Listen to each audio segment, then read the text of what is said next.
The lieutenant's voice cut through the hammering rain like a blade. "I asked you a question, old man. Who authorized you to be on my range?"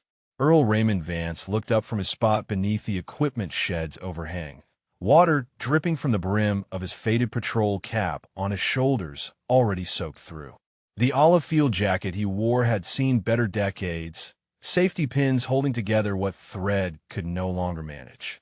He blinked against the rain that the wind kept driving sideways into his shelter. "I apologize, sir," he said softly. His voice was hoarse, the kind of rasp that comes from disuse rather than shouting. "I was just trying to get out of the storm. I did not mean to cause any trouble."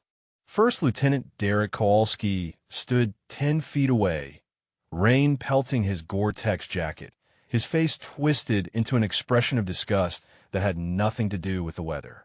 At 26 years old, he had been range safety officer at Fort Moore's Range 12 for exactly 7 months. And in that time, he had cultivated a reputation for running the tightest operation on post. No exceptions, no excuses. Certainly no vagrants seeking shelter on sacred ground. "This is a military installation," Kowalski snapped. "This is not a homeless shelter. This is where soldiers train to defend this country." He gestured broadly at the 1,000-meter range stretching out behind him, target frames barely visible through the sheets of rain. "Do you have any idea what kind of security breach you represent?" Earl's eyes, pale blue and red-rimmed from exhaustion, tracked across the range without conscious thought. His gaze measured distance markers, noted the wind patterns in the grass, calculated the angle of the rain against the prevailing gusts. Habits so deeply ingrained they had become involuntary. He did not even notice himself doing it. "I understand, sir," Earl replied. He began to rise, his movements slow but precise, each motion economical in a way that seemed out of place for a man in his condition. "I will leave right away. I did not mean any disrespect to your range." "My range." Kowalski laughed, but there was no humor in it. He turned to look behind him as another figure approached through the rain. "Pemberton, get over here. We have a situation." Staff Sergeant Marcus Pemberton jogged up, his boots splashing through puddles that had formed on the concrete walkway. He was 32, with the weathered look of a soldier who had seen enough deployments to stop counting. As the range NCOC, he served as Kowalski's right hand, though privately he often found himself biting his tongue at the young officer's methods. "What is going on, sir?" Pemberton asked, but his eyes had already found the old man beneath the overhang. Something in the way the vagrant stood made him pause. The posture was wrong. Not wrong as in broken, but wrong as in it did not match the rest of the picture. "Found this individual trespassing on my range," Kowalski announced. "Claims he was just seeking shelter." He pronounced the word shelter like it was an obscenity. "Probably looking for something to steal." Earl said nothing. He simply stood there, rain beginning to soak through his thin jacket now that he had stepped out from the overhang's protection. His right hand trembled slightly, nerve damage from an old wound that acted up in cold weather. He tucked it into his pocket to still the shaking. "Sir, I was not trying to steal anything," Earl said quietly. "I have my own belongings. I do not need to take from anyone." Kowalski's eyes narrowed. "Your belongings." He stepped closer, close enough that Earl could smell the coffee on his breath. "Then you will not mind showing me what is in that rucksack. Empty it. Right now. Right here. Wherever you are watching this story from tonight, whether from a small town in Georgia or a city halfway around the world, stories like this one happen more often than any of us want to believe. Heroes walking among us, invisible, forgotten. If you have ever wondered whether someone in your own community carries a hidden story of service and sacrifice, you are not alone. Drop a comment below and let us know where you are watching from. You might be surprised how many quiet legends live closer than you think. Earl looked at the lieutenant for a long moment. Then, without argument, he lowered himself to his knees on the wet concrete. The movement was smooth despite his age, controlled, like a man who had spent decades practicing how to move without wasting motion. He unslung the battered rucksack from his shoulders and began to unzip it with careful, deliberate hands. Staff Sergeant Pemberton watched, and something cold settled in his stomach. He had seen that kind of movement before. That economy of motion did not come from civilian life. That came from training. Years and years of training. Thunder rolled across the range like distant artillery, and for just a moment, Earl's hands stopped moving. His eyes went somewhere far away, somewhere with different rain, different thunder, a different lifetime entirely. Lieutenant Kowalski did not notice. He was too busy enjoying his authority, arms crossed, chin lifted, playing to an audience of one. But what Lieutenant Derek Kowalski did not know, what he could not possibly have understood in that moment, was that he was standing on ground that belonged to the man kneeling before him in ways that no orders or rank could ever supersede. The very range he called his own had been shaped by hands now emptying a homeless man's possessions onto wet concrete. In exactly 43 minutes, Lieutenant Kowalski would learn why some names do not need to be spoken loudly. Some names are whispered with reverence by those who know. Some legends do not announce themselves. They simply wait. The contents of Earl's rucksack emerged one item at a time, each placed on the concrete with the same careful precision a surgeon might use laying out instruments. A rolled wool blanket, olive drab, worn thin at the edges but folded with corners so sharp they could cut paper. A plastic bag containing a toothbrush, a travel-sized toothpaste, a comb missing several teeth. A change of socks, balled together regulation style. A canteen, military issue, scratched and dented but clean. Kowalski watched with growing impatience. Is that all of it? Earl did not answer immediately. His hand had paused inside the rucksack, fingers brushing against something he was reluctant to reveal. Not because it was contraband, because it was sacred. Staff Sergeant Pemberton noticed the hesitation. He noticed everything. It was what made him good at his job and what kept him up at night after deployments. He saw the way the old man's jaw tightened, the slight tremor that passed through his shoulders. I asked you a question, Kowalski pressed. Is that everything? No, sir, Earl said quietly. He withdrew his hand slowly, and with it came a small spiral notebook, its cover warped from moisture exposure over many years, its pages yellowed and soft at the edges. He held it for a moment before placing it on the concrete beside the other items. Kowalski snatched it up before Earl could say another word. He flipped it open, scanning the pages with theatrical contempt. The lieutenant saw hand-drawn diagrams, columns of numbers, annotations in small, precise block letters. Wind calculations, distance markers, elevation adjustments, range cards, dozens of them, each one representing a different firing position, a different challenge, a different lesson. What is this supposed to be? Kowalski asked, waving the notebook. Did you steal this from somewhere? This looks like classified range documentation. Earl's eyes followed the notebook the way a parent watches a stranger hold their child. Those are mine, he said. I drew every one of them myself. Kowalski laughed, a sharp bark that echoed off the equipment shed. You expect me to believe that? A homeless man created professional military range cards. He flipped to another page, where a header read in faded ink. The Vance method, windage calculation without instruments. Below were diagrams showing how to read natural wind indicators, grass movement patterns, mirage effect off heated surfaces, the drift of dust and debris. 35 years of knowledge distilled onto paper that was now getting spotted with rain. The Vance method. Kowalski read the words aloud with dripping sarcasm. Did you name your little fantasy after yourself? Earl said nothing. There was nothing to say. The truth was written on those pages, but truth meant nothing to a man who had already decided what he was looking at. 45 years earlier, on this very ground, a different scene had played out. Sergeant First Class Earl Vance had stood before a class of 18 soldiers, each one selected for sniper training, each one convinced they already knew everything worth knowing about shooting. The sun had been brutal that August morning, heat shimmering off the range like water. Forget your instruments, Earl had told them.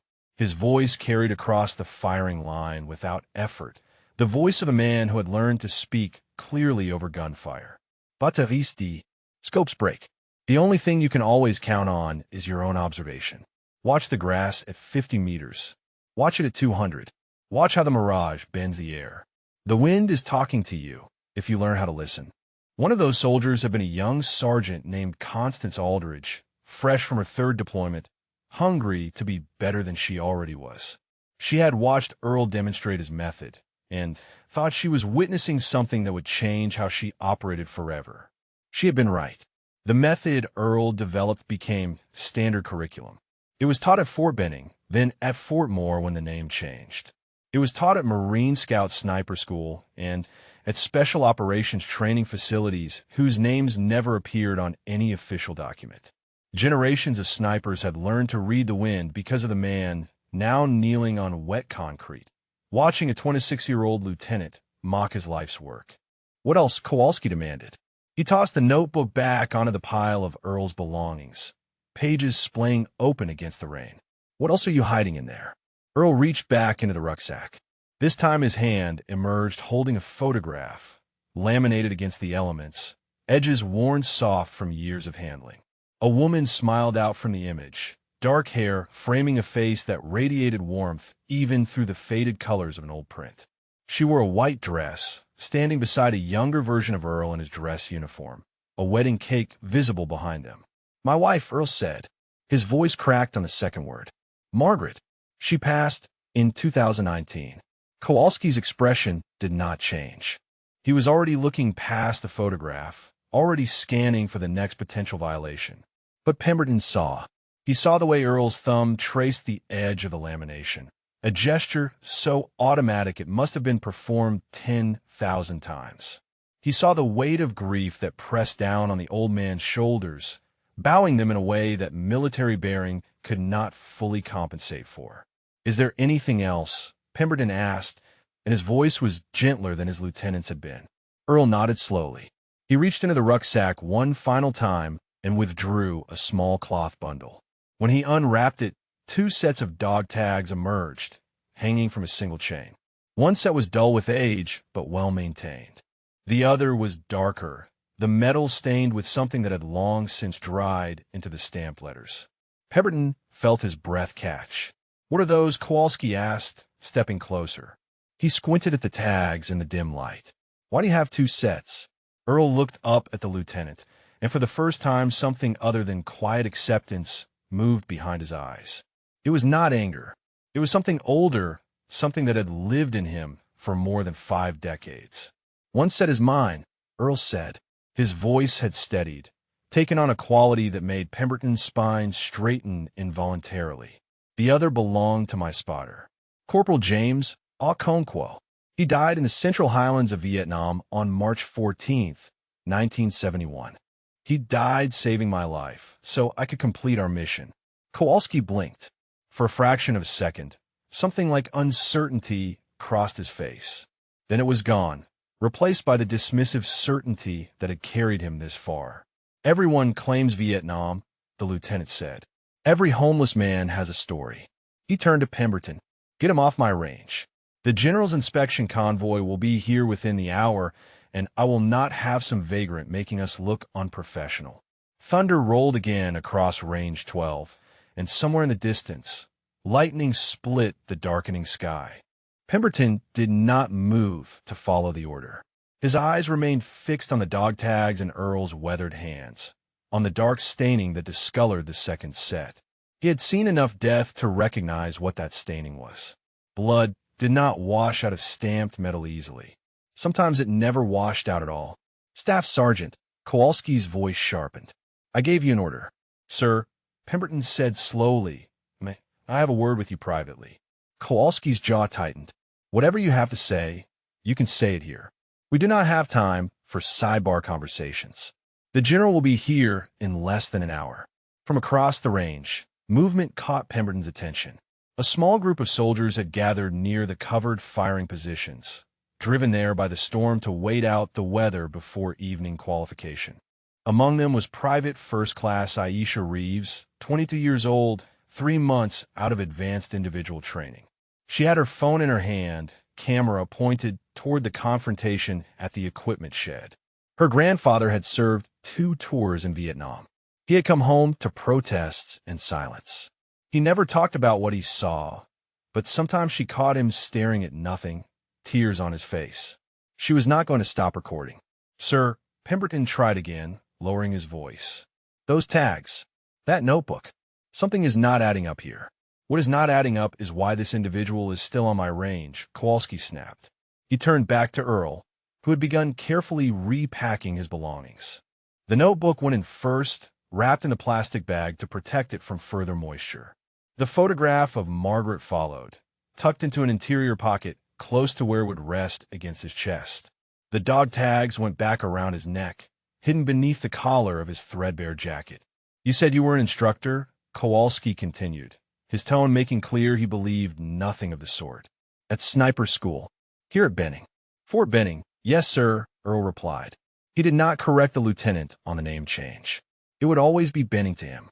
I served as chief instructor from 1979 to 1992. Before that, I completed 3 combat tours. Vietnam, Grenada, Panama. Kowalski crossed his arms.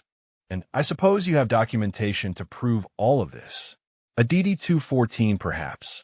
Earl's hands paused on the zipper of his rucksack. I had one, he said quietly. It was in my house. When I lost the house, I lost most of my paperwork along with it. How convenient. There was nothing convenient about it, sir.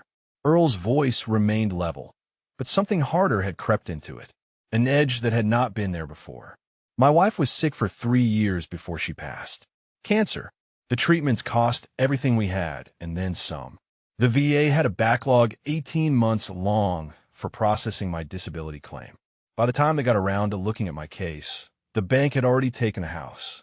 Pemberton closed his eyes. He had heard this story before. Different names, different faces, but always the same ending. The system that was supposed to catch veterans let them fall through cracks wide enough to swallow a lifetime of service. Kowalski was unmoved. That is a very sad story, he said, but it does not explain why you thought you could trespass on a military installation. I did not think anything, sir. Earl rose to his feet, slinging the rucksack over one shoulder. I was walking along the perimeter road when the storm hit. I saw the shed and I took shelter. That is all. I will leave now. He took a step toward the gate, but Kowalski moved to block his path. The lieutenant's hand shot out, grabbing Earl's arm just above the elbow. You're not going anywhere until I say you can go, Kowalski said. For all I know, you have been casing this facility for weeks. Planning something. Earl went very still. The grip on his arm was tight enough to shift the fabric of his jacket, pushing the threadbare sleeve up toward his elbow. Pemberton saw it first.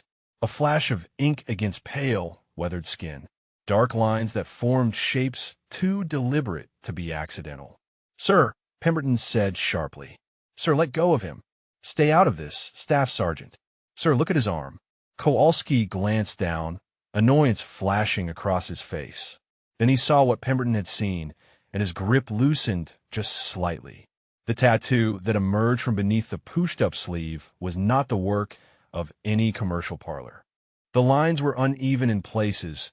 The ink faded to a blue-green that spoke of age and field conditions. But the image was unmistakable to anyone who knew what they were looking at. A Ranger scroll curved across the top of the forearm, the word Rangers arcing above a rectangular border. Below it, numbers were etched in precise military notation. Coordinates. 14.2847N 107-926-5E. And beneath those, a date. March 14th, 1971. At the very bottom, rendered in simple block letters, were 2 initials, J.O. What is that? Kowalski demanded. He did not release Earl's arm. Where did you get that tattoo? Earl looked down at the ink that had lived on his skin for more than 50 years. His voice, when he spoke, carried a weight that made the air feel heavier. I got it in a fire-based medical tent 6 hours after my spotter died, he said. The coordinates are where it happened. The date is when. The initials belong to the man whose tags I carry. Corporal James Okonkwo. He turned his gaze to meet Kowalski's eyes directly. I did not buy this at a parlor, Lieutenant. I earned it. Every line of it. Across the range, PFC Reeves kept her phone steady. Her hands were trembling, but she did not lower the camera. The other soldiers had gone quiet, watching the confrontation with the uneasy silence of people witnessing something they did not fully understand. Pemberton understood. The tattoo was hand-done work, the kind that happened in the field when proper equipment was unavailable. The kind that soldiers gave each other to mark moments that civilian ink could never capture. That was not a decoration. That was a memorial carved into living flesh. Lightning flashed in the distance, illuminating the range in stark white light for a fraction of a second.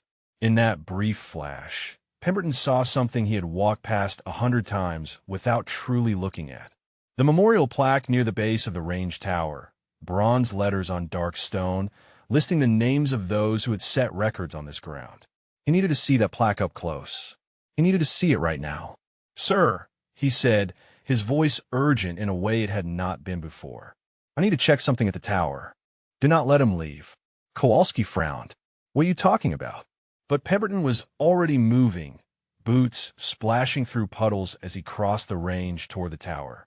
Behind him, Earl Vance stood motionless in the rain, the lieutenant's hand still gripping his arm, his eyes following the staff sergeant with an expression that might have been resignation, or might have been something else entirely. The Central Highlands of Vietnam existed in Earl's memory like a fever dream that never fully broke. 53 years had passed, and still he could taste the air when he closed his eyes.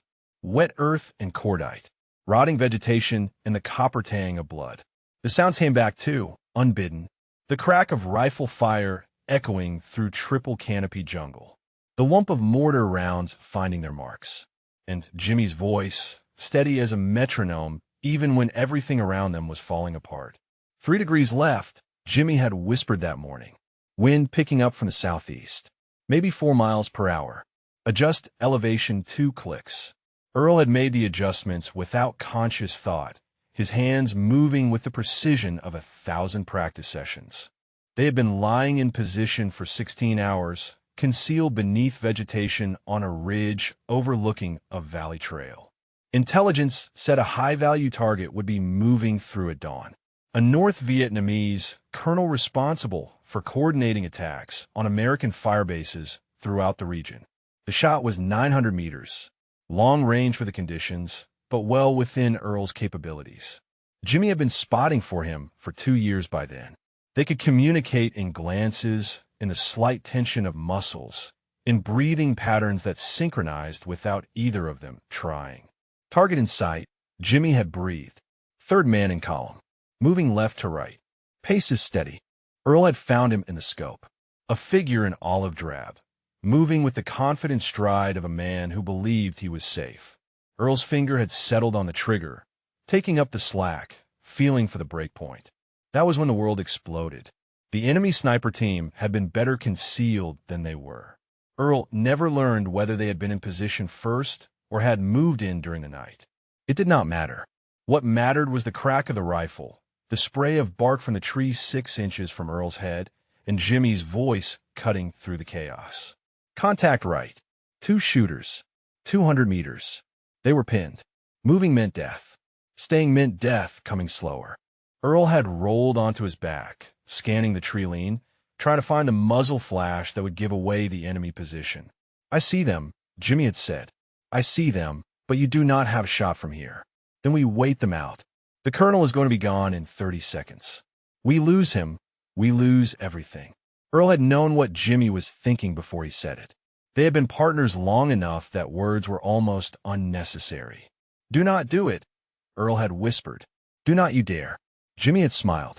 That wide, gap-toothed grin that had gotten him through 2 tours and countless close calls. "Give my regards to my mama," he had said. "Tell her I went out doing something that mattered." Before Earl could stop him, Jimmy had broken cover. He had run, not away from danger, but toward it, drawing fire with every step. The enemy snipers had shifted their aim, tracking the moving target, giving Earl exactly what he needed. A clear line of sight. Earl had taken the shot on instinct. The first enemy sniper dropped. He had cycled the bolt and fired again before the body hit the ground. The second sniper fell. But the third shot, the one Earl had not known was coming, had already been fired. Jimmy had been 10 meters from cover when the round took him. It entered through the side of his neck, just above the collar of his flak jacket. He had spun, stumbled, and gone down in the tall grass. Earl had abandoned his rifle and run.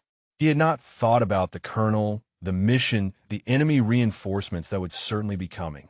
He had thought only of Jimmy, lying in the grass with blood pumping between his fingers. He had reached his spotter in seconds that felt like hours. Jimmy's eyes had been open, confused, his mouth working to form words that kept getting lost in the blood filling his throat. "Easy," Earl had said, pressing his hands against the wound, feeling the warm pulse of life slipping away beneath his palms. "Easy, brother. Help is coming. You just hold on." Jimmy had shaken his head. A small movement, but deliberate.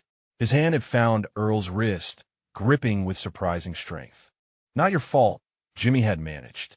The words came out wet, broken. "Never your fault. You take the shot. You hear me? You take the shot. I'm not leaving you. You already got them." Jimmy's grip had loosened. His eyes had started to drift. "Now you finish it. That is an order, Sergeant." Earl had stayed with him for 90 seconds. 90 seconds of watching the life drain out of the best friend he had ever known. 90 seconds of feeling Jimmy's pulse grow weaker under his hands until it stopped entirely. Then he had picked up his rifle, found the colonel in his scope, and completed the mission. The Silver Star citation had called it extraordinary heroism. It had praised Earl's coolness under fire, his elimination of the enemy sniper team, his successful completion of the primary objective despite devastating loss. The words had meant nothing. They were marks on paper, symbols that could never capture what it felt like to watch a man die so that you could live. Now, standing in the rain on a firing range in Georgia, Earl felt the weight of those dog tags against his chest. Jimmy's tags. The blood in the stamped letters had long since oxidized to a dark brown, but Earl knew it was there. He could feel it even when he could not see it. Lieutenant Kowalski was speaking, but the words did not penetrate. Earl was still in the Highlands, still holding Jimmy's hand, still hearing those final words echo across 5 decades. Not your fault. Never your fault. But Earl had never believed that. He had cleared that tree line. He had marked it safe.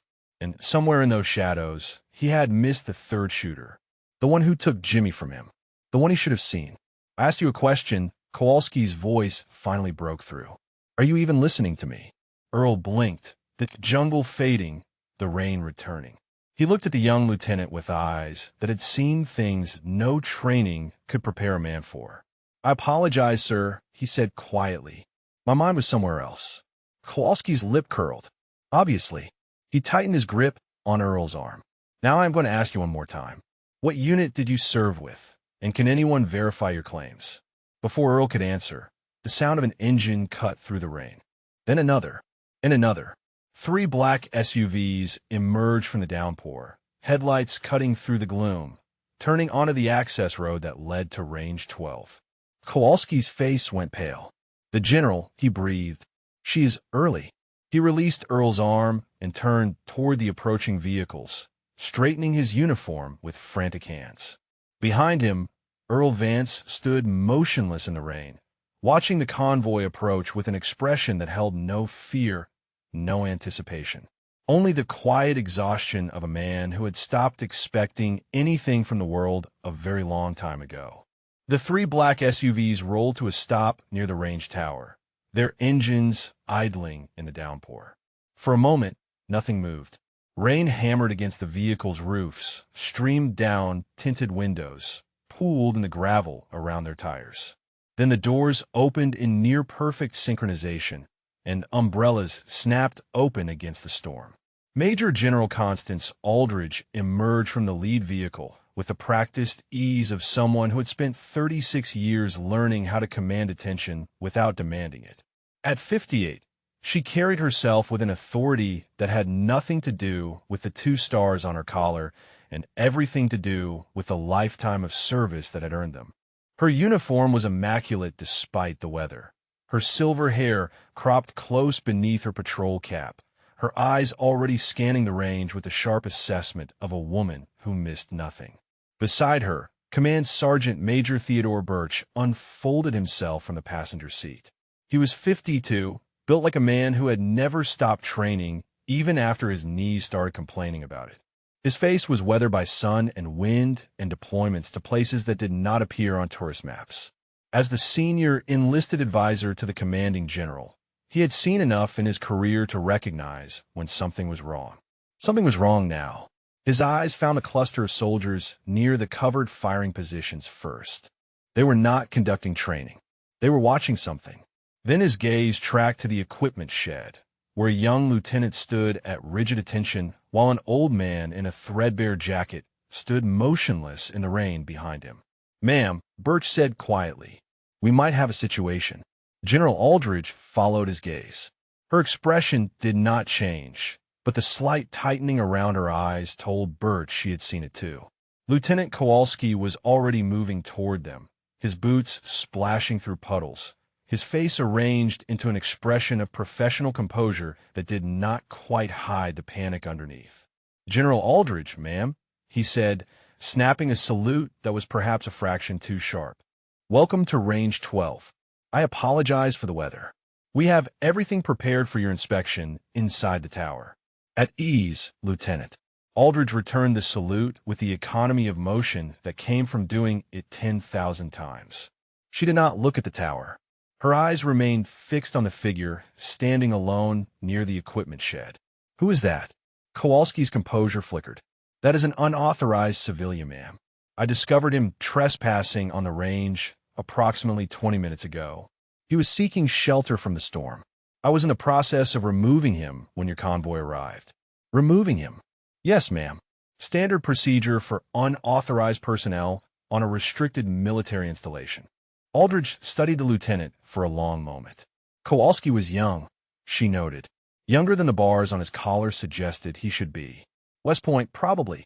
The kind of officer who had learned everything from books and nothing from blood. She had been that kind of officer once a lifetime ago. "What is his status?" she asked. "Homeless." "It would appear so, ma'am. He claims to be a veteran. Claims he served here as an instructor." Kowalski's tone made clear what he thought of those claims. "I have found no evidence to support his statements." "What evidence did you look for?" The question caught Kowalski off guard. "Mung, you said you found no evidence. That implies you conducted a search. What did you find?" "He has some personal effects. A notebook with what he claims are range cards he created himself. 2 sets of dog tags. One he says belonged to a fallen comrade. He has a tattoo that he claims is from Vietnam." Kowalski straightened slightly. "With respect, ma'am, every homeless individual has a story. Most of them are fabricated for sympathy." Aldridge's expression did not change, but something shifted behind her eyes. Something cold. "Is that so?" she said. Command Sergeant Major Birch had been listening in silence, but his attention had drifted to the old man by the equipment shed. There was something about the way he stood. Even soaked through, even clearly exhausted, his posture held a ghost of something Birch recognized.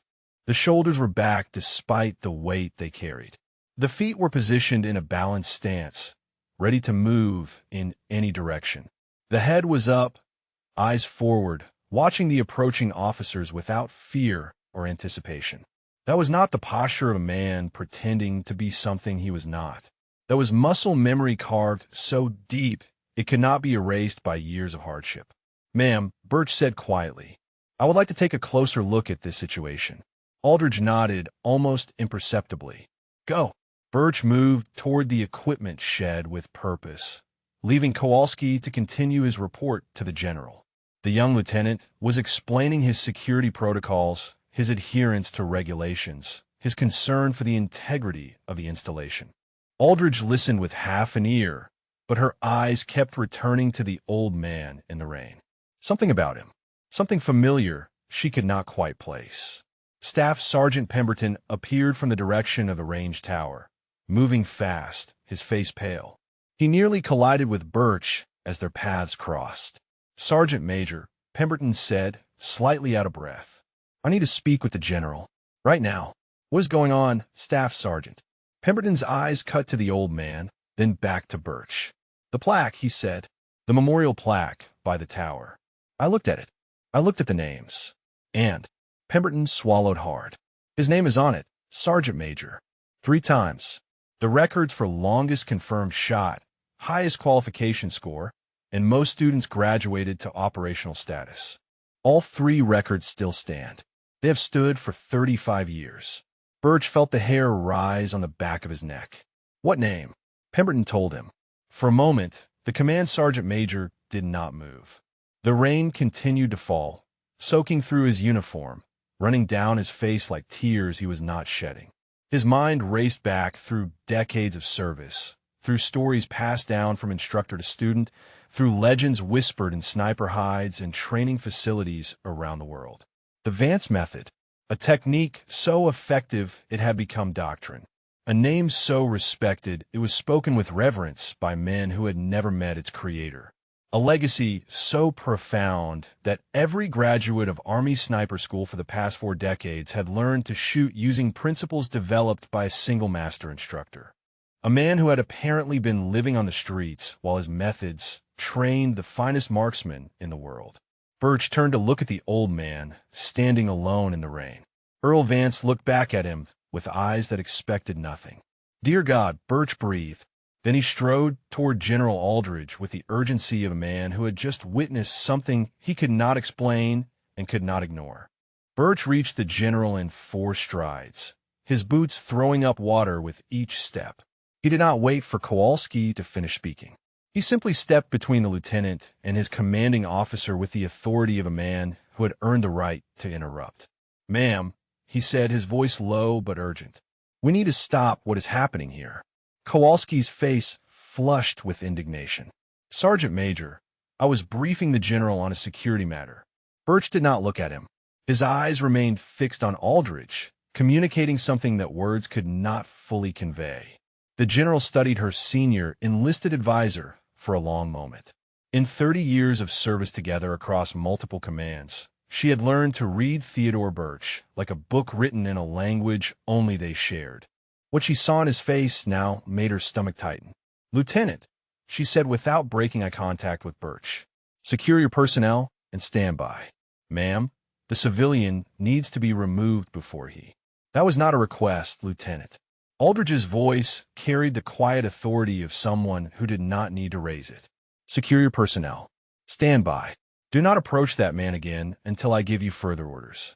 Is that understood?" Kowalski's jaw worked silently for a moment. Then training took over.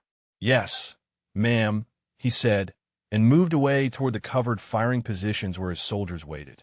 When he was out of earshot, Aldridge turned fully to Birch. "Talk to me, Ted." Staff Sergeant Pemberton checked the memorial plaque by the tower, Birch said. "The one listing the range records. I have seen it.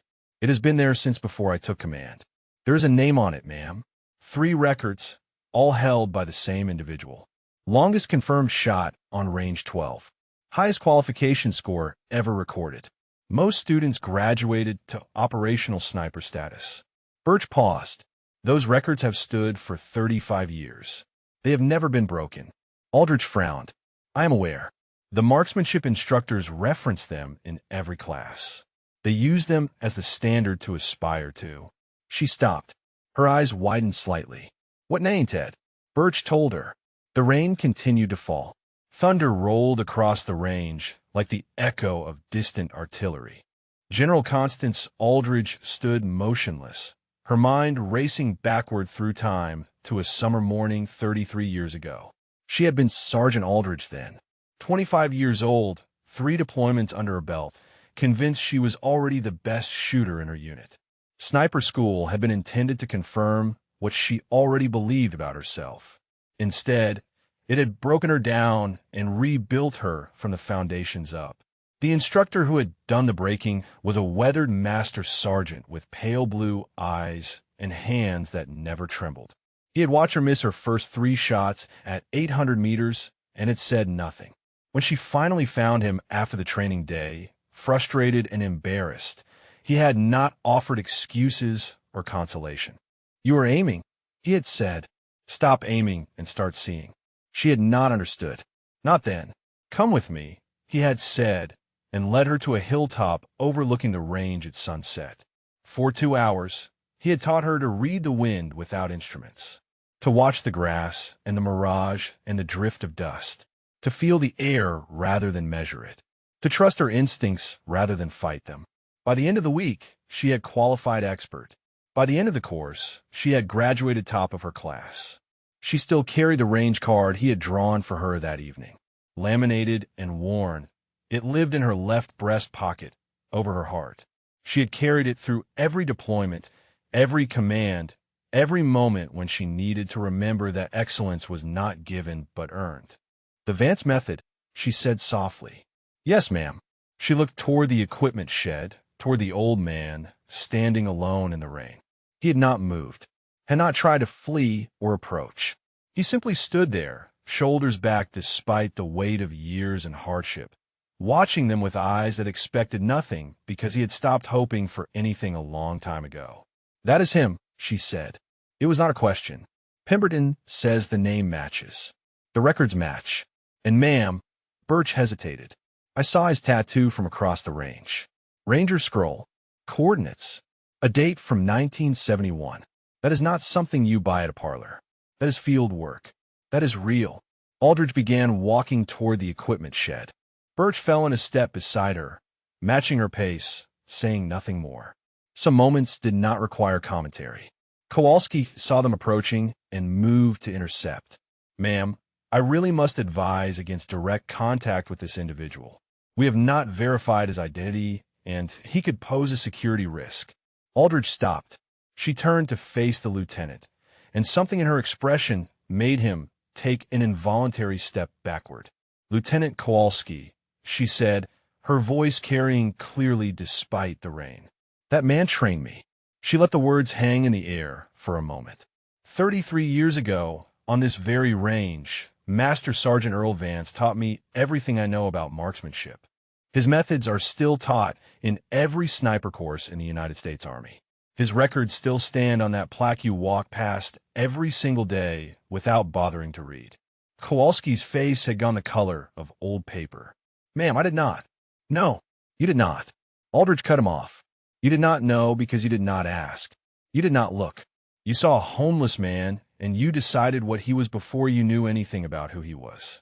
She turned away from the lieutenant and continued walking. Behind her, Kowalski stood frozen, the rain streaming down his face, his career flashing before his eyes. Ahead, Earl Vance watched the two-star general approach. Something flickered in his pale blue eyes. Not hope. He had abandoned hope years ago. But something else. Something that might have been recognition, buried deep beneath layers of grief and guilt and years of learning to expect nothing from a world that had forgotten him. The general stopped 3 feet away. The rain fell between them like a curtain, like the years that separated who they had been from who they had become. For a long moment, neither of them spoke. Then Aldridge reached into her left breast pocket and withdrew a laminated card, yellowed with age, worn soft at the edges from 33 years of being carried close to her heart. She held it out so Earl could see it. "You gave me this," she said quietly. "August 1991. You taught me to see instead of aim. You taught me that excellence is earned, not given." She paused, her voice catching slightly. "You taught me everything, Master Sergeant." Earl looked at the card. His card, drawn in his hand, given to a young sergeant who had more potential than she knew. He remembered that evening on the hilltop, watching her finally understand what he had been trying to show her. His eyes lifted to meet hers. "Sergeant Aldridge," he said softly, "you always did learn fast."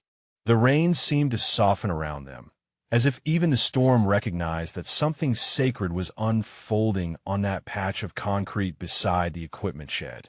General Aldridge stood before the man who had shaped her career, seeing him clearly for the first time since their paths had diverged 3 decades ago. He was thinner than she remembered. The broad shoulders that had once carried the weight of training generations of warriors had narrowed with age and hardship. The hands that had demonstrated perfect trigger discipline to hundreds of students now trembled slightly at his sides. But the eyes were the same, pale blue and steady, holding depths that most people never bother to look for. "Master Sergeant," Aldridge said, and the rank felt inadequate on her tongue. "What happened to you?" Earl was quiet for a moment. Behind him, the soldiers near the firing positions had stopped pretending not to watch. PFC Reeves still held her phone, recording everything, her hands no longer trembling. Staff Sergeant Pemberton stood at a respectful distance, his face tight with emotion he was struggling to contain. Even Kowalski had moved closer, drawn by something he could not name, his earlier arrogance crumbling into something that looked almost like shame. "Life happened, General," Earl said finally. His voice was soft, roughened by years of disuse, but it carried across the rain with surprising clarity. "Same as it happens to everyone." "That is not an answer." "No, ma'am. I suppose it is not." Earl's gaze drifted past her, settling on the range that stretched out into the gray distance. His range, the ground where he had spent 13 years turning uncertain soldiers into lethal precision instruments. Martyr got sick. Ovarian cancer. Stage 4 by the time they caught it. Aldridge's jaw tightened. She had heard versions of this story too many times. The details changed, but the ending was always the same. "We tried everything," Earl continued. "Every treatment, every specialist, every experimental protocol we could find. Insurance covered some of it. Savings covered more. When that ran out, we took out loans. When the loans ran out, we took out a second mortgage." He paused, his weathered face showing nothing, though his eyes had grown distant. "She fought for 3 years. 3 years of watching the strongest woman I ever knew get weaker and weaker. 3 years of holding her hand through treatments that made her sicker than the disease. She died in February of 2019, in a hospital bed I could barely afford to keep her in." "I am sorry," Aldridge said. The words felt hollow, insufficient, but they were all she had. Earl shook his head slightly. "Do not be sorry for her, ma'am. She went out fighting. That was who she was. Be sorry for what came after. The house, the car, the savings. Everything we had spent 40 years building together." Earl's voice remained steady, almost clinical, as if he were describing something that had happened to someone else. "The VA had a backlog. 18 months to process a disability claim. I filled out the paperwork, filed the appeals, did everything they told me to do. By the time they got around to looking at my case, the bank had already started foreclosure proceedings." Aldridge felt something cold settle in her chest. The system that veterans had served was failing them. She knew this. She fought against it in every meeting, every budget hearing, every conversation with politicians who promised support and delivered excuses. But knowing it intellectually and seeing it standing before her in the rain were two very different things. "Where did you go?" she asked. Earl almost smiled. It was not a happy expression. "Everywhere. Nowhere. Shelters when I could find space. Under bridges when I could not. Day labor at the docks, the warehouses, anywhere that would pay cash and not ask questions." He looked down at his hands, at the calluses that had once come from rifle stocks and now came from loading pallets and hauling freight. "I did not want anyone's help. Did not think I deserved it." "Why not?" The question hung in the air between them. Earl did not answer immediately. His hand moved unconsciously to his chest, where the dog tags hung beneath his threadbare jacket. Jimmy's tags, the weight he had carried for 53 years. "Because Jimmy died so I could live," he said quietly. "And what did I do with that life? Lost my wife. Lost my home. Lost everything that was supposed to matter." He paused, and when he spoke again his voice had dropped to barely above a whisper. "He gave me 53 years, General. 53 years I was not supposed to have. And I wasted them." Aldridge took a step closer. The rain ran down her face, but she made no move to wipe it away. "Wasted them," she repeated. "Master Sergeant, do you have any idea what your legacy is?" Earl looked at her, confusion flickering behind the exhaustion in his eyes. "The Vance method is taught at every sniper school in the United States military," Aldridge said. "Army, Marine Corps, Special Operations. Every single one. Your techniques have been adopted by allied forces in 12 countries." "Birch, how many students graduated from this program while Master Sergeant Vance was chief instructor?" Command Sergeant Major Birch stepped forward. "According to the records, ma'am, approximately 4,700 soldiers completed the sniper qualification course under his supervision. Graduation rate was 32% higher than any period before or since." Earl stared at him. The number seemed to hit him physically, making him sway slightly where he stood. 4,700, Aldrich repeated. For 1,700 soldiers who went downrange with skills you taught them. How many of them came home because of what you gave them? How many enemies never got the chance to hurt American soldiers because your students saw them first? I was just doing my job, Earl said. The words came out weak, uncertain. No. Aldrich's voice hardened with conviction. You were building a legacy that has saved more lives than anyone will ever be able to count. And you think you wasted the years Jimmy gave you. She reached out and placed her hand on his arm, on the same spot where Kowalski had grabbed him minutes earlier. But where the lieutenant's grip had been aggressive, demanding, hers was gentle, respectful. Jimmy Okonkwo gave his life so you could live, she said. And you honored that sacrifice by spending the next 50 years making sure other soldiers had the best possible chance of coming home to their families. That is not waste, Master Sergeant. That is purpose. Earl's composure, the wall he had built around himself through years of hardship and isolation, began to crack. His chin trembled. His eyes glistened with something that might have been tears, though the rain made it impossible to tell for certain. Amidst the shot, he whispered, "The third shooter. I cleared that tree lean, and I missed him. Jimmy died because I was not good enough. Jimmy died because war does not care about good enough," Aldrich said firmly.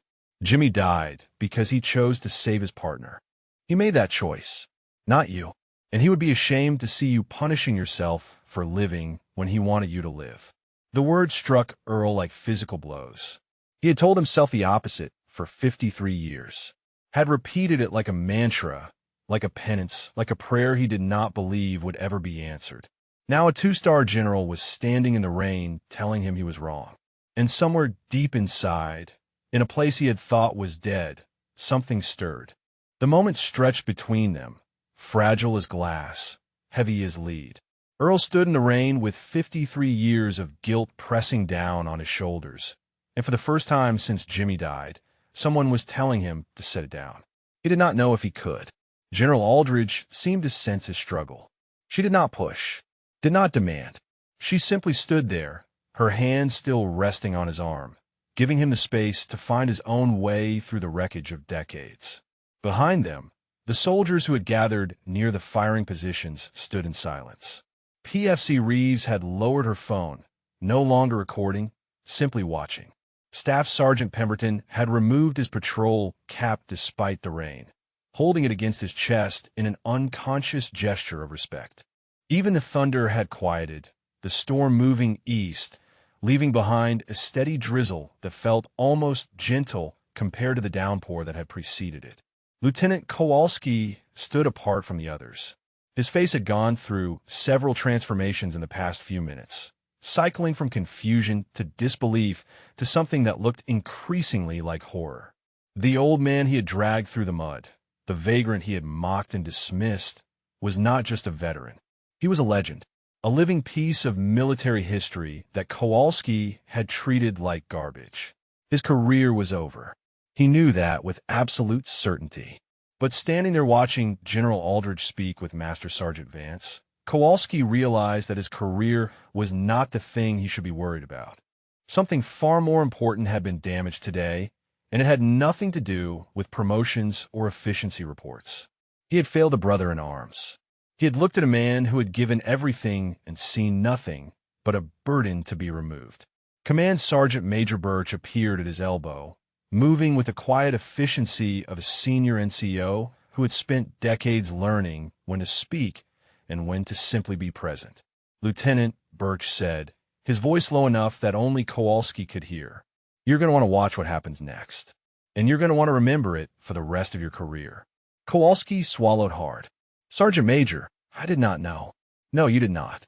Birch's tone carried no judgment, only a kind of weary understanding. "But that is not the point, Lieutenant. The point is that you should have tried to find out. Every soldier you encounter, every veteran you meet, they all have a story. Some of those stories are harder to see than others. Your job is not to judge who deserves respect. Your job is to give it until someone proves they do not deserve it." The words landed like stones in still water, sending ripples through everything Kowalski thought he understood about leadership and service. "What do I do now?" he asked. Birch was quiet for a moment. Then he nodded toward the equipment shed, where Aldridge and Earl still stood together in the fading rain. You watch, Birch said. You learn. And when the time comes, you make it right. At the equipment shed, Aldridge had released Earl's arm and taken a small step back. She studied him with eyes that had learned to assess threats and opportunities in equal measure, and what she saw made a decision crystallize in her mind. Master Sergeant Vance, she said, her voice shifting into the formal register of command. When did you last eat a hot meal? Earl blinked at the unexpected question. I'm not sure, ma'am. The shelter on Braxton Street serves breakfast on Tuesdays and Thursdays. I believe today is Saturday. 3 days. Aldridge's jaw tightened. You have not eaten a hot meal in 3 days. Imanaje, Mom. There are places that put out day-old bread. The convenience store on Miller Road throws away sandwiches at closing time. If you know where to look, there's always something. The matter-of-fact way, he said, it made Aldridge's chest ache. This man had trained the finest marksmen in the United States Army. He had served his country with distinction across 4 decades and multiple combat deployments. And he was surviving on discarded sandwiches and day-old bread, invisible to the nation he had spent his life defending. That ends today, she said. Right now, ma'am, I appreciate the concern, but I do not need charity. Earl's voice carried a quiet dignity that had not been broken by years on the street. I have managed this long. I will manage a while longer. This is not charity, Master Sergeant. This is a debt. Aldridge's eyes held his, refusing to let him look away. This country owes you. This army owes you. I owe you. And I'm not going to stand here and watch one of the finest soldiers I have ever known refuse help, because he has convinced himself he does not deserve it. Earl opened his mouth to protest, but Aldridge cut him off. You train me, she said. You trained thousands of us. And every single one of us went downrange better prepared because of what you taught.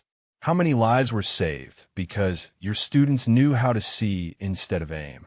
How many families have fathers and mothers and sons and daughters who came home because you showed them how to survive? I was just doing my job, Earl repeated, but the words sounded weaker this time. Then let us do ours. Aldridge gestured toward the range tower, toward the buildings beyond it, toward the entire installation that spread out around them. Fort Moore has resources, housing assistance, medical care, benefits counseling, everything you should have had access to years ago, but the system failed you. The system is what it is, ma'am. The system is broken, Aldridge agreed. But that does not mean we stop trying to fix it. And it does not mean we abandoned the people who fall through the cracks. She paused, her voice softening. Let me help you, Master Sergeant. Not because you need charity, because you have earned it, because this is what we do for our own. Earl stood motionless in the drizzle. The rain had slowed to little more than a mist now, the storm moving on, leaving behind air that smelled of wet earth and possibility. He looked at the range stretching out behind Aldridge, at the firing positions where he had spent 13 years teaching young soldiers to become something more than they were when they arrived. His range, his legacy, his home, in a way that 4 walls and a roof had never quite managed to be. I do not know if I can, he said finally. His voice cracked on the words. I have been alone for so long, General. I do not know if I remember how to be anything else. Aldridge smiled, and for a moment she was not a 2-star general commanding one of the most important training installations in the Army. She was Sergeant Aldridge again, sitting on a hilltop at sunset, learning to see instead of aim from a master who had not yet learned to see his own worth. You do not have to remember right away, she said. You just have to take the first step. We will figure out the rest together. Earl looked at her for a long moment. Then, slowly, almost imperceptibly, he nodded. It was not much. A small movement. A fraction of acceptance. But it was a start. The nod seemed to release something that had been held in suspension. General Aldridge turned to Command Sergeant Major Birch, her voice shifting back into the crisp efficiency of command. Ted, I need to make some calls. Veteran housing assistance, medical evaluation, benefits counseling. I want Master Sergeant Vance in front of the right people before the end of the day. Already on it, ma'am. Birch had his phone out before she finished speaking. I know someone at the Soldier Recovery Unit. She owes me a favor. Make it happen. As Birch stepped away to make his calls, Aldridge turned back to Earl. The mist had nearly stopped now, leaving the air heavy and still. Somewhere in the distance, a bird called out, its song tentative after the storm. "There's something else," Aldridge said. "Something I need you to see." Earl looked at her with guarded curiosity. He had learned not to expect good things, not to hope for moments of grace.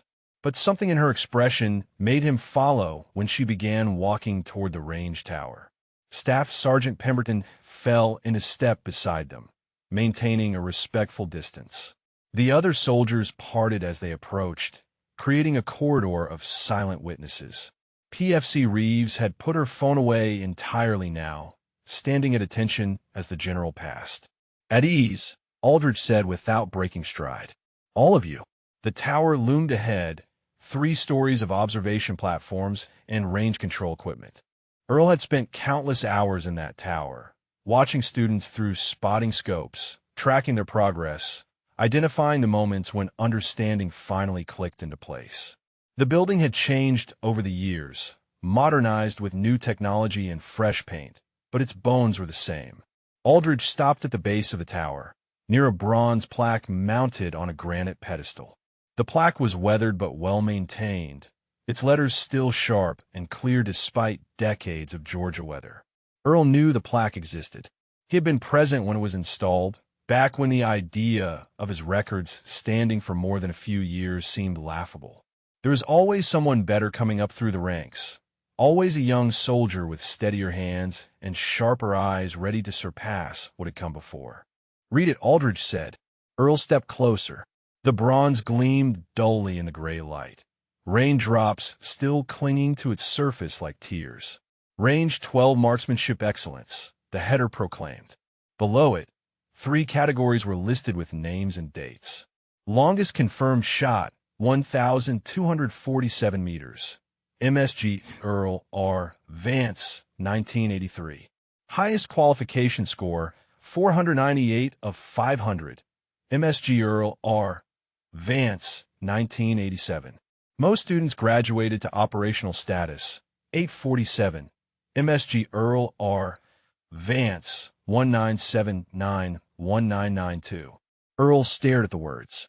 His name, etched in bronze, preserved for anyone who cared to look. 3 records that had stood for 35 years, unchallenged, unbroken.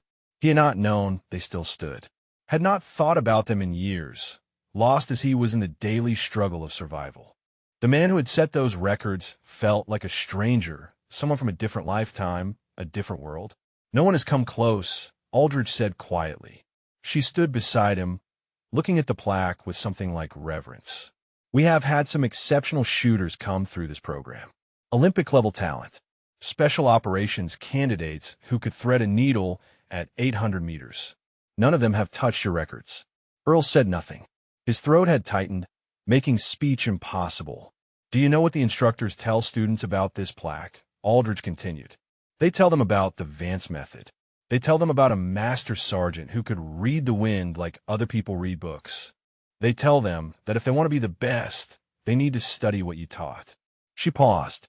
"Your name is spoken with reverence in sniper communities around the world, Master Sergeant. You are a legend, and you did not even know it." Earl reached out with trembling fingers and touched the bronze.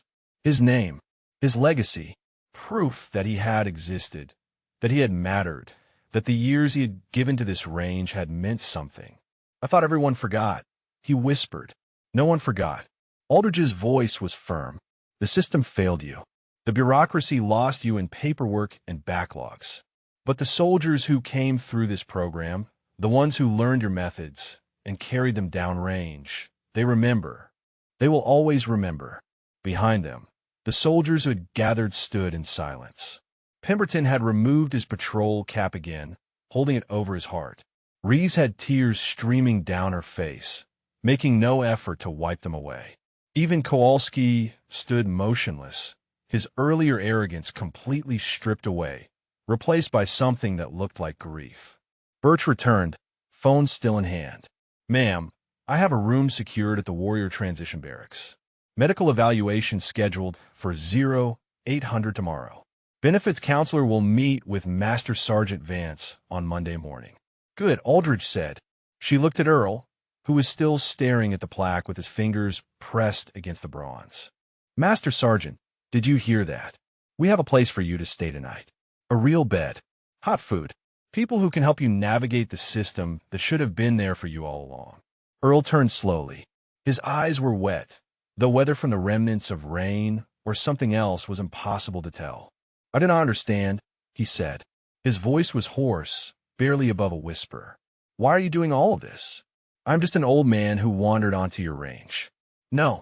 Aldridge shook her head firmly. You are a Master Sergeant in the United States Army. You are a combat veteran with decorations for valor. You are the architect of marksmanship doctrine that has saved countless lives. And you are one of ours. She stepped closer, her voice dropping so only he could hear. We do not leave our people behind, Master Sergeant. Not on the battlefield. Not on the street. Not ever. Earl's composure, already cracked, finally shattered. A sound escaped his throat that was half sob, half laugh, the release of pressure that had been building for years. His shoulders shook. His hands trembled. The wall he had built around himself crumbled into dust. And for the first time since Margaret died, he allowed himself to feel the weight of his own grief. Aldridge did not hesitate.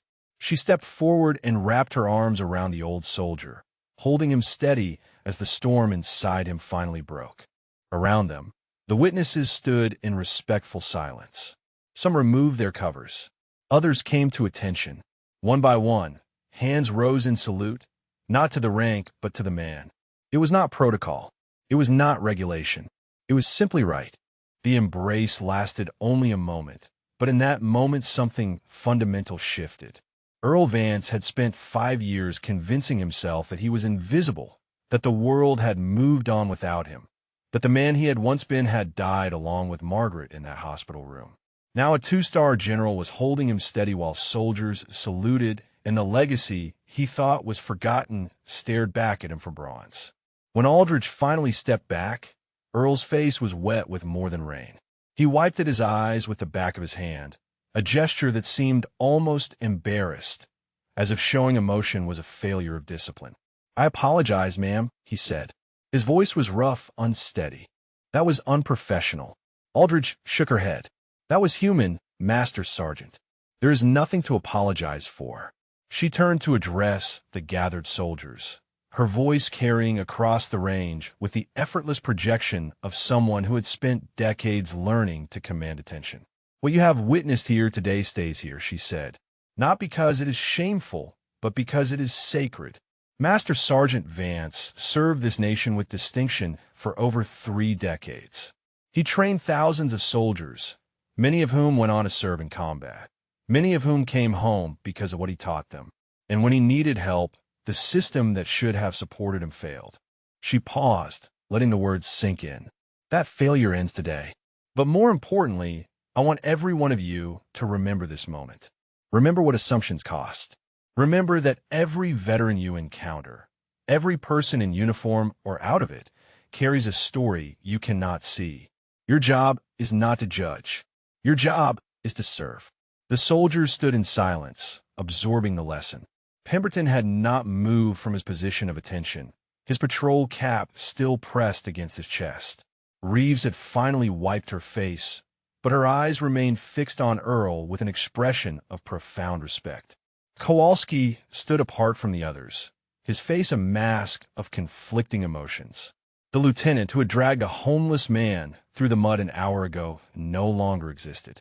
In his place stood someone smaller, humbler, painfully aware of how close he had come to destroying something irreplaceable.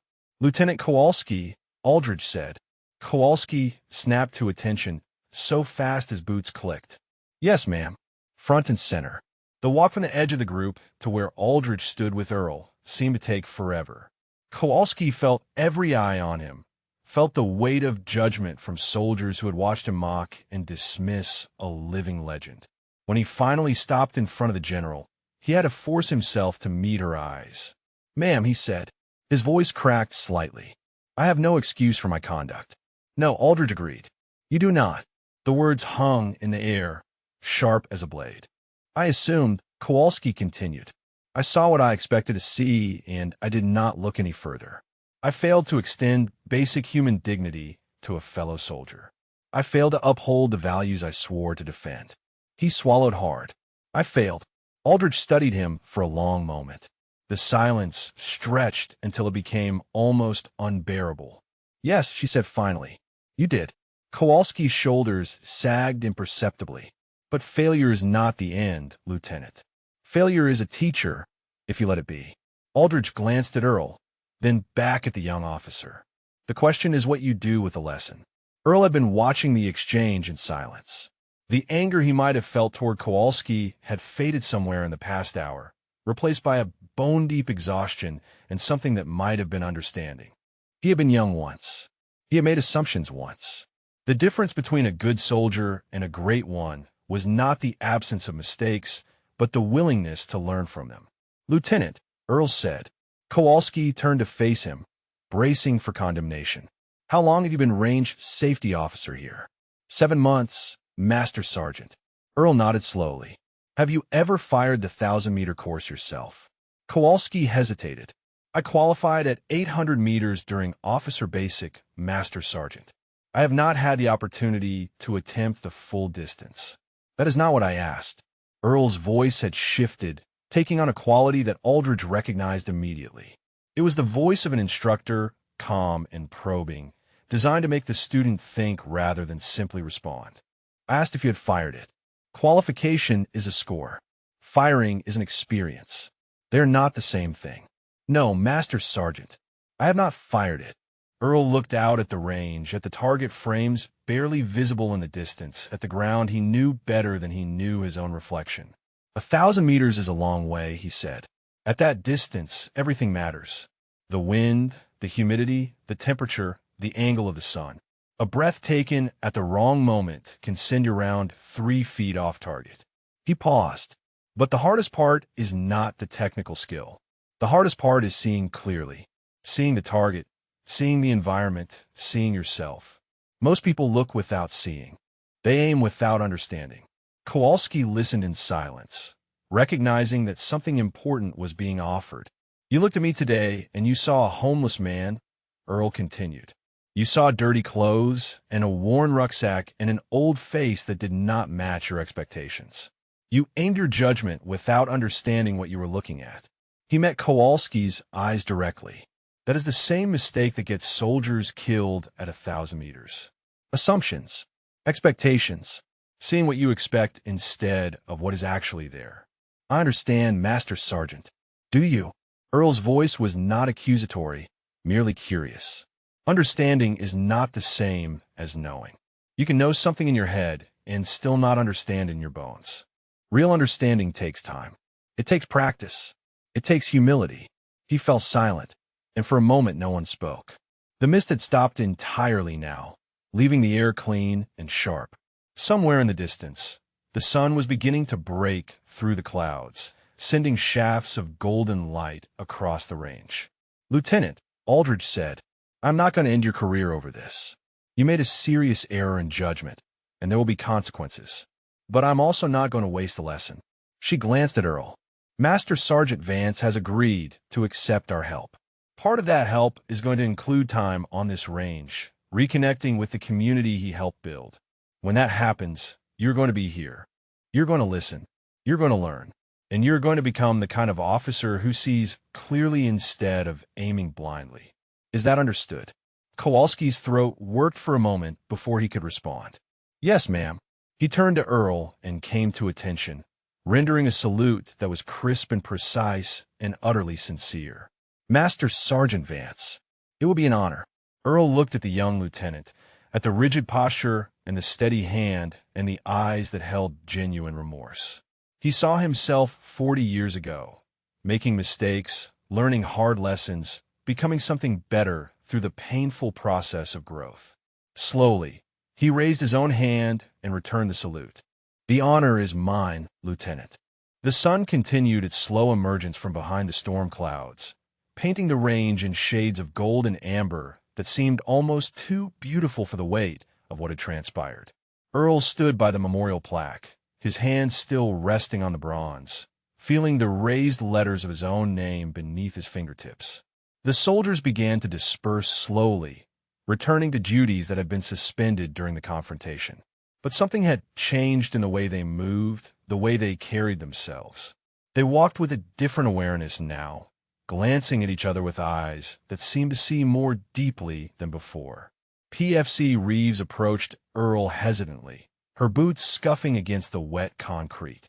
She stopped a few feet away, uncertain, her hands clasped in front of her. "Master Sergeant," she said. Her voice was quiet, almost shy. "I hope you do not mind me saying this, but my grandfather served in Vietnam, 173rd Airborne. He never talked about what he saw over there, but sometimes I would catch him staring at nothing, and I knew he was back in the jungle." Earl turned to look at her. She was young, early 20s at most, with the earnest face of someone who had not yet learned to hide what she was feeling. "He passed 3 years ago," Reeves continued.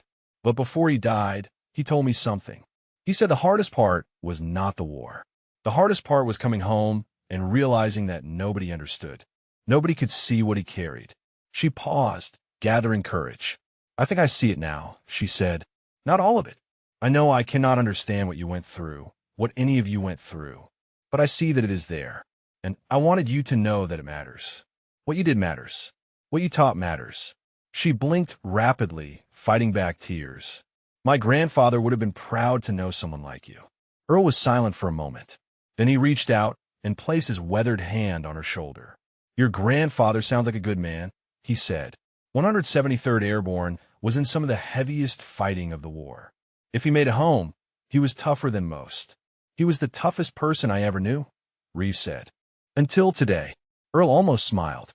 It was a small expression, barely visible, but it was there. "Go take care of your duties, Private," he said. "And thank you for what you said. It means more than you know." Reeves nodded, rendered a quick salute, and hurried away before the tears she had been holding back could fall. Command Sergeant Major Birch approached as she left, his phone finally tucked away, his expression businesslike but warm. "Master Sergeant, we have a vehicle ready to take you to the Warrior Transition Barracks. Hot meal waiting, clean clothes, and a bed with actual sheets." He paused. "When was the last time you slept in a real bed?" Earl had to think about it. The shelter cots did not count, with their thin mattresses and scratchy blankets. The last real bed had been the night before the bank took the house. 6 years, he said, give or take. Birch's jaw tightened, but he kept his voice steady. "Well, tonight that changes. And tomorrow, after the medical evaluation, we're going to sit down with the benefits counselor and figure out what went wrong with your claim. Someone dropped the ball, Master Sergeant. Multiple someones, probably. We're going to find out who, and we're going to fix it. I do not want anyone losing their job over me," Earl said. "With respect, Master Sergeant, that is not your call." Birch's voice was firm. "The system failed you. If we do not hold people accountable when the system fails, it will keep failing. You're not the only veteran who fell through the cracks. But maybe if we make enough noise about your case, we can patch some of those cracks for the ones coming after." Earl considered this. The idea of being a cause, a symbol, sat uncomfortably on shoulders that had spent years learning to be invisible. But Birch was right. If his suffering could prevent someone else from experiencing the same thing, then maybe it had not been entirely pointless. "All right," he said finally. "Make your noise." Birch grinned. It was the first genuine smile Earl had seen from the man. "Outstanding." General Aldridge joined them, having finished giving instructions to her staff. The inspection she had come to conduct had been forgotten entirely, displaced by something far more important. "Master Sergeant," she said, "before you go, there is one more thing." She reached into her pocket and withdrew the laminated range card again. The one Earl had drawn for her 33 years ago, on a hilltop overlooking this very range. "I want you to have this back," she said. Earl shook his head. "That is yours, General. I gave it to you, and now I'm giving it back." Aldridge pressed the card into his hands. "Not because I do not treasure it, because I think you need to remember who you were, who you still are." She closed his fingers around the laminated paper. "I have carried your lessons with me for 33 years. Now I want you to carry the proof that those lessons mattered." Earl looked down at the card. His handwriting, faded but still legible. Diagrams he had drawn countless times, refined over years of teaching, distilled into a single page that had shaped a young sergeant into a general. "I do not know what to say," he managed. "You do not have to say anything." Aldridge smiled, and for a moment she looked younger, lighter, like the student she had once been. "Just promise me you will let us help you. Not because you owe us anything, because you have earned it, because this is what family does." Family. The word struck Earl with unexpected force. He had not had family since Margaret died, had not felt like he belonged anywhere or to anyone. But standing here, surrounded by soldiers who had chosen to see him instead of look past him, he felt something he had not felt in years. "Connection. I promise," he said. Aldridge nodded, satisfied. Then she turned to Birch. "Get him settled in. I want daily updates on his progress. And Ted," she added, her voice dropping slightly, "make sure the story gets out. Not for publicity, for awareness. There are veterans sleeping under bridges all over this country who served just as honorably as Master Sergeant Vance. Maybe if enough people see what almost happened here today, we can start changing that." "Yes, ma'am," Birch said. "I know a few journalists who cover veteran issues. Good people. They will tell the story right." Earl listened to them talk, feeling strangely detached from the plans being made around him. An hour ago, he had been a homeless man seeking shelter from a storm. Now he was the subject of policy discussions and media strategies and promises of change. It was disorienting, overwhelming. But underneath the confusion, something else was growing. Something small and fragile that he had not felt in a very long time. Hope. 3 weeks later, the sun rose over Fort Moore with the kind of clarity that only comes after seasons of storms. The air was crisp with the first hints of November, carrying the smell of fallen leaves and wood smoke from somewhere beyond the installation's borders. Earl Vance stood at the entrance to Range 12, but he was not the same man who had sought shelter beneath the equipment shed on that rainy afternoon. His clothes were clean and pressed, simple but dignified. His face had filled out slightly from 3 weeks of regular meals. His hands still trembled sometimes, nerve damage that no amount of rest could fully repair, but they trembled less than before. The range stretched out before him, familiar and foreign at the same time. He had walked this ground thousands of times, but always as an instructor, always with purpose, always with the weight of responsibility for the soldiers under his care. Now he walked it as something else, a visitor, a symbol, a man still learning how to be seen after years of invisibility. Behind him, a small crowd had gathered near the range tower. General Aldridge stood at the center, flanked by Command Sergeant Major Birch and a collection of officers and senior NCOs from across the installation. PFC Reeves was there, standing at parade rest with her fellow soldiers, her grandfather's challenge coin tucked in her pocket where she could feel its weight against her leg. Lieutenant Kowalski stood apart from the main group, his posture rigid, his face carefully neutral. The past 3 weeks had changed him in ways that were not immediately visible. He had spent hours reviewing after-action reports from operations where snipers trained under the Vance method had made the difference between success and catastrophe. He had read testimonials from soldiers whose lives had been saved by skills they learned on this range. He had begun to understand, truly understand, what he had almost destroyed with his assumptions. The investigation into his conduct was ongoing. There would be consequences, but Aldridge had kept her word. His career would continue, shaped by the lesson rather than ended by it. A podium had been set up near the memorial plaque, draped in Army colors. Beside it stood a new addition to the granite pedestal, covered by a cloth that rippled slightly in the morning breeze. Earl approached the podium slowly, each step feeling heavier than the last. He was not comfortable with ceremony, had never sought recognition or praise.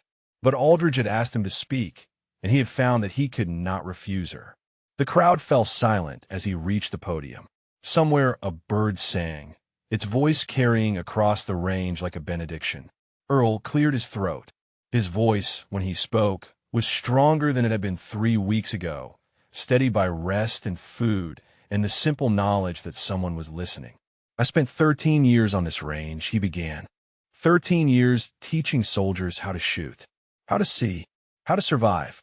He paused, his eyes moving across the assembled faces. I thought that was my legacy. Numbers on a plaque. Records that might or might not stand the test of time. He reached into his pocket and withdrew the laminated range card Aldridge had returned to him. He held it up so the crowd could see. General Aldridge carried this for 33 years, he said. A piece of paper with some diagrams and notes. I gave it to her when she was a young sergeant, and she kept it close to her heart through every deployment, every command, every moment when she needed to remember what mattered. He lowered the card, his thumb tracing the worn edges. I did not know she still had it. I did not know anyone remembered. For 5 years, I lived on the streets believing that everything I had done, everything I had given, had been forgotten. That I had been forgotten. He shook his head slowly.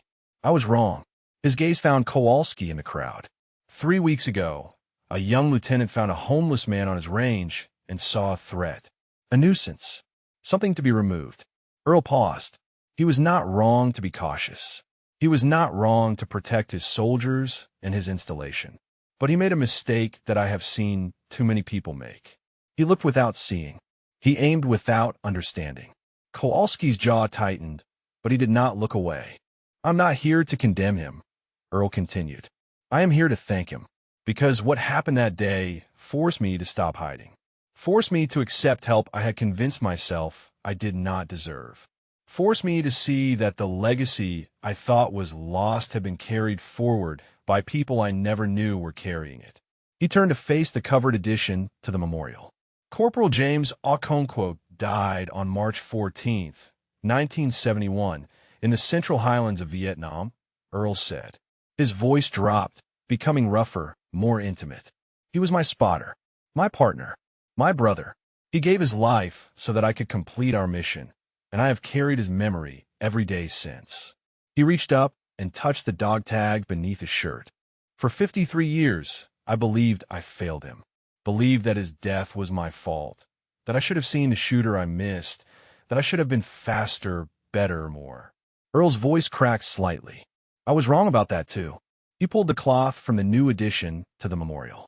Beneath it, a bronze plaque gleamed in the morning sunlight. In memory of Corporal James Okonkwo, the inscription read, 194-91971, who gave his life so others might live. His sacrifice echoes in every soldier trained on this ground. Jimmy did not die because I failed, Earl said. He died because he chose to save his partner. He chose to give me 53 more years. And I finally understand what he would want me to do with them. He turned back to the crowd. There are veterans sleeping under bridges tonight who served just as honorably as I did, who gave just as much, who fell through the same cracks that swallowed me. Earl's voice strengthened, taking on the tone of command that had shaped thousands of soldiers. I cannot save all of them, but I can try. Starting today, I will be working with the Soldier Recovery Unit to help identify and reach veterans who have fallen through the system. I will be teaching again, not marksmanship, but something more important. How to see the invisible, how to find the lost, how to bring our brothers and sisters home. He paused, letting the words settle. Jimmy gave me 53 years. I wasted too many of them, but I am still here, still breathing, still able to make a difference. And as long as I have breath in my body, I will honor his sacrifice by helping others the way General Aldridge helped me. He stepped back from the podium. For a moment, silence held the range. Then Aldridge began to clap. Birch joined her. Pemberton, Reeves. One by one, the assembled soldiers added their applause until the sound rolled across Range 12 like thunder, like gunfire, like the heartbeat of an army that had chosen to see one of its own. Earl stood in the center of it, tears streaming down his weathered face, Jimmy's dog tags warm against his chest. Still here, brother, he whispered. Still trying. And somewhere, in the space between memory and hope, he could almost hear Jimmy's voice answering. That is all I ever asked. If this story moved you, if it reminded you that heroes walk among us unseen every day, please consider subscribing to our channel. And take a moment to ask yourself who in your life might be carrying a weight you cannot see. A veteran on the corner. A neighbor who keeps to herself.